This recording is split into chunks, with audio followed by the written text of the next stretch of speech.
আল্লাহ পবিত্র কোরআনে বলেছেন সূরা আল ইমরানের 103 নম্বর আয়াতে আল্লাহ তাআলা বলেছেন ওয়াতাসিমু বিহাবলিল্লাহি জামিআ ওয়া লা তাফাররাকু। আল্লাহর রজ্জু শক্ত করে ধরো আর বিচ্ছিন্ন হয়েও না।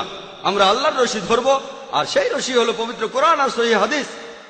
আল্লাহ কোরআনে বলছেন সূরা আল আনামের 159 নম্বর আয়াতে উল্লেখ আছে, যারা দিন সম্বন্ধে নানা মতে সৃষ্টি করেছে, হে রাসূল তাদের দায়িত্ব তোমার নয়। ইসলাম ধর্মে বিভিন্ন দল আর মত তৈরি করা এটা নিষিদ্ধ, এটা হারাম। কিন্তু যদি মুসলমানদের বলি আপনি কি, কেউ বলে আমি হানাফি, কেউ বলে মাশাফি, কেউ বলে হামলি, কেউ বলে ওয়াহাবি। নবীজি কি ছিলেন? তিনি কি হানাফি? তিনি কি মাশাফি? তিনি কি হামলি? তিনি কি মালিকি? তিনি কি ছিলেন?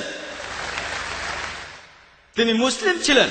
পবিত্র কোরআনে সূরা আল ইমরানের 52 নম্বর আয়াতে উল্লেখ করা আছে ঈসা আলাইহিস সালাম, যীশু খ্রিস্ট, তিনি মুসলমান ছিলেন। পবিত্র কোরআনে সূরা আল ইমরানের 67 নম্বর আয়াতে উল্লেখ আছে যে ইব্রাহিম আলাইহিস সালাম তিনিও মুসলিম ছিলেন। পবিত্র কোরআনে সূরা ফুসিলাতে 33 নম্বর আয়াতে উল্লেখ করা আছে